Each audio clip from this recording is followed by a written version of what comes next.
कविप्रविश्य YouTube चॅनलवर आपलं हार्दिक स्वागत. मित्रांनो, एक छोटीशी बोधकथा तुमच्या हृदयापर्यंत. एक छोटंसं कुटुंब, घरामध्ये ऐश्वर्य संपन्नता, साधारण एक 12-13 वर्षाची मुलगी आणि एक 4-5 वर्षाचा मुलगा, पती पत्नी अतिशय सुखात आनंदात मस्त जीवन जगतायत. आणि मग फिरायला जायचं ठरलं.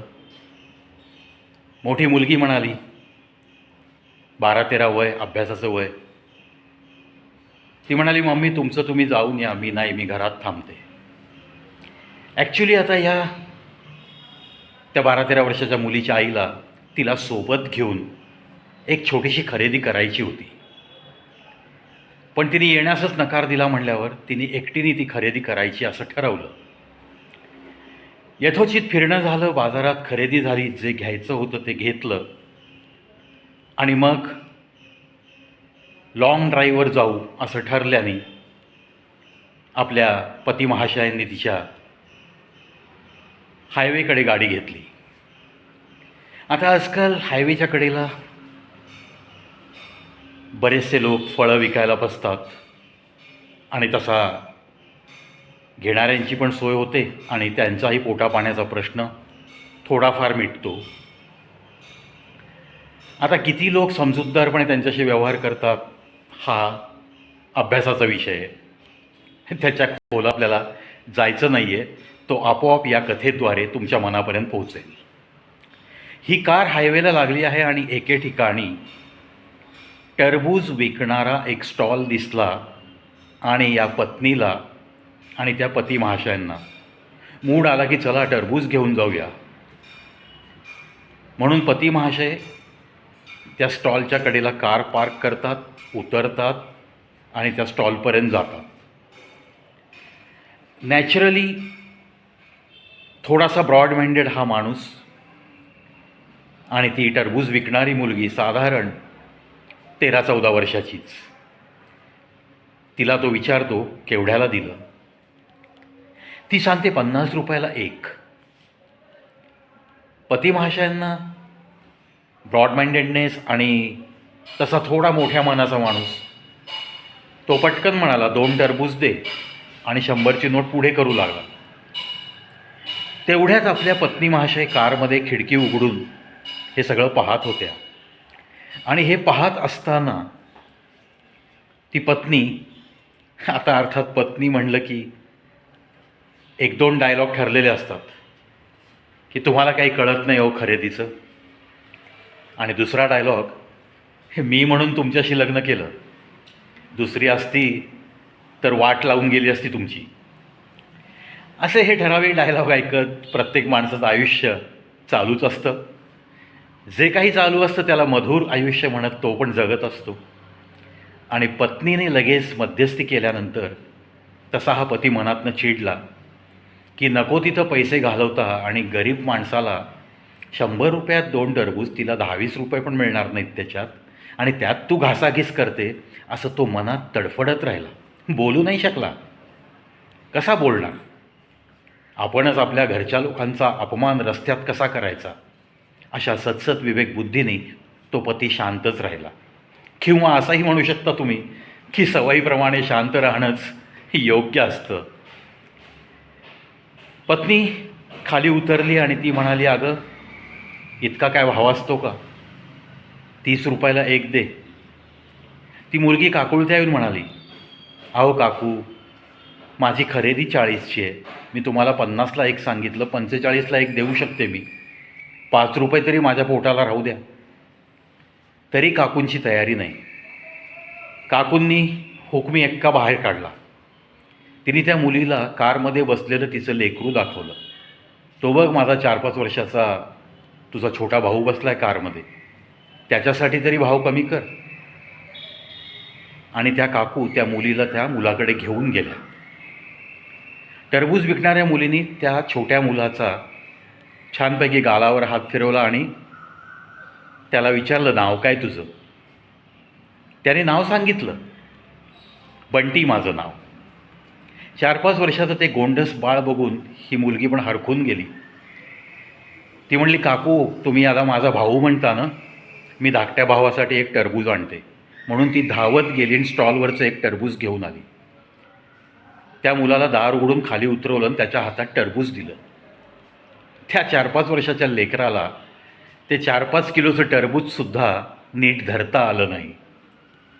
कारण संस्कृती ना आपली, इथे नको जाऊ, तिथे नको जाऊ, मातीत नको खेळूस, तो नाही चांगला, त्याची संगत नको, तन्मय चिन्मय पडशील रे, नको धाऊस, अशा सगळ्या इन्स्ट्रक्शन देत पालनपोषण झालेलं ते बंगल्यातलं लेकरू, त्याला साधं ते 4-5 किलोचं टरबूज पेलता आलं नाही.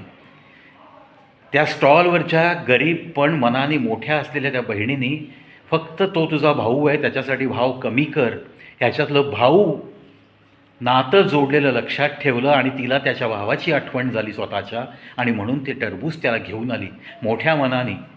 पण ते टरबूज खाली पडलं, त्याला पेलवलं नाही आणि त्या टरबूजाचे 3-4 तुकडे झाले.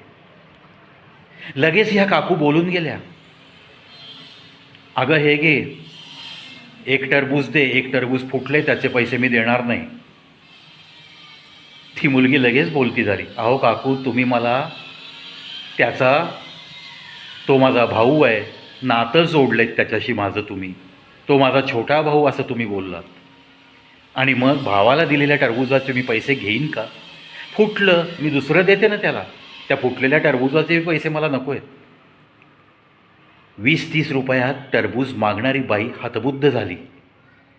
या मुलीचा दिलदारपणा बघून ती काही बोलू शकली नाही, आणि तिचा पतीसुद्धा सुन्न होऊन उभा होता, सगळं पाहत होता. तेवढ्यात या बाईच्या लक्षात आलं की आपलं लेकरू बराच वेळ बाहेर उभं आहे आणि त्याला धुळीची ॲलर्जी आहे. ती पटकन म्हणली, अगं दीदी तुझ्या छोट्या भावाला जरा कारमध्ये बसवून येशील? ही दीदी धावत आली, त्याला कारमध्ये बसवलं. धुळीची ॲलर्जी असलेल्या त्या बंटीला कारची काच लावून घ्यायला सांगितली आणि परत ती स्टॉलकडे आली. या काकू तिच्याकडनं 2 टरबूज घेऊन तिला 100ची नोट देऊ लागल्या, आणि पुन्हा त्यांचं एकच, फुटलेल्या टरबुजाचे नको घेऊस, 2 टरबुजाचे 100 घे. पुन्हा ती दीदी म्हणाली, अहो काकू याचेही पैसे मी घेणार नाही, कारण तो जर माझा भाऊ झाला तर तुमच्याशी माझं नातं आईचं झालं. हे ऐकून ती स्त्री अजून सुन्न झाली आणि ती तरातरा चालत कारकडे गेली.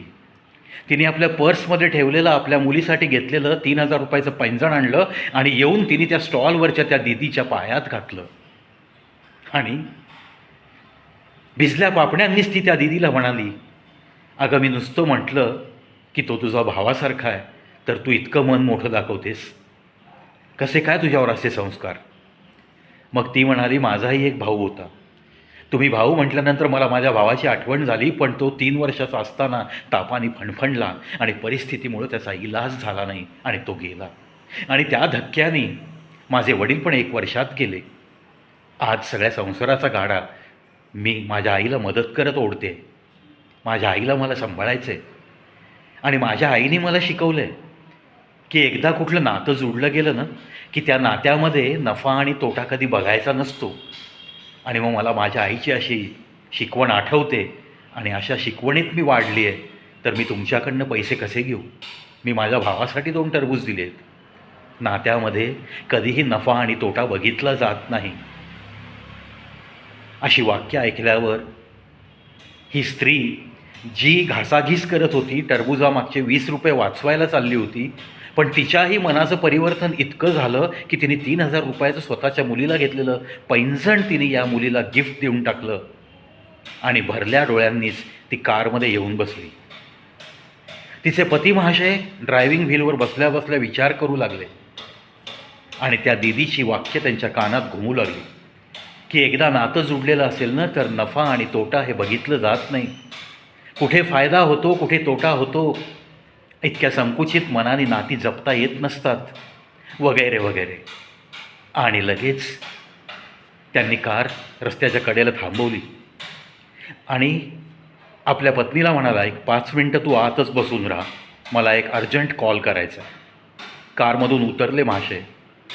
कारमधून ते 10-20 फुटावर कोपऱ्यात झाडाखाली जाऊन त्यांनी एक नंबर फिरवला तो आपल्या सख्ख्या भावाचा नंबर फिरवला आणि त्यांनी आपल्या सख्ख्या भावाला, मोठ्या भावाला माफी मागितली आणि सांगितलं, दादा जे काही बाजारातलं दुकान आहे ना ते सगळं तुला घे, मोठा प्लॉट आहे ना तोही तूच घे, आणि दादा उद्याच्याला आपण कोर्टात जाऊया, मी केस काढून घेतोय, मला काही नको रे, मला कसलीही वाटणी नको, तू देशील ते मी आनंदाने घेईन.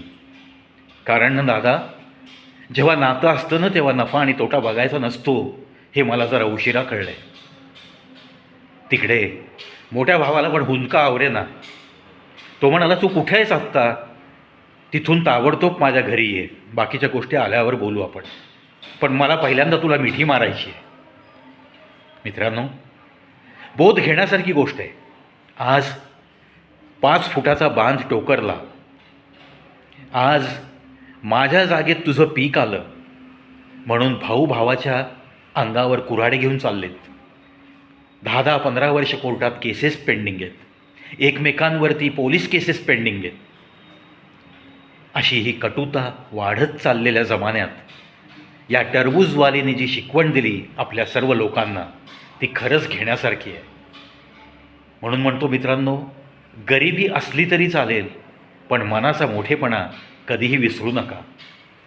त्या मोठेपणाची जी श्रीमंती असते ना, ती भल्या भल्या श्रीमंतांना लाजवून जाते. अशीच लाज या आजच्या कथेतल्या त्या हिरोला वाटली आहे, आणि म्हणून त्याच्या घरचा हा तंटा मिटला.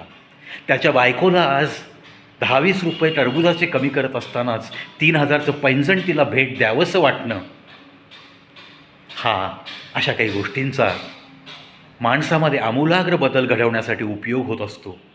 आणि म्हणूनच या गोष्टीतनं मिळणारा संदेश तुमच्या मनापर्यंत पोहोचवण्यासाठी आज हा प्रवीचा छोटासा प्रयत्न. कथा आवडली तर जिथे भांडणतंटे आहेत तुमच्या बघण्यामध्ये, तुमच्या नात्यामध्ये, जिथे नफा आणि तोटा बघून नाती टिकवली जातात, अशा सर्व नातेवाईकांना हा व्हिडिओ शेअर करा, जेणेकरून निष्कलंक नाती, प्लेन नाती, कोणत्याही मतलबाशिवायची नाती या समाजामध्ये दृढ होत राहतील आणि समाजाचा पाया पूर्वी जसा पक्का होता तेच दिवस पुन्हा येतील. याच अपेक्षेसह आज इथंच थांबतो. पुन्हा भेटूयात नवीन एका व्हिडिओसह.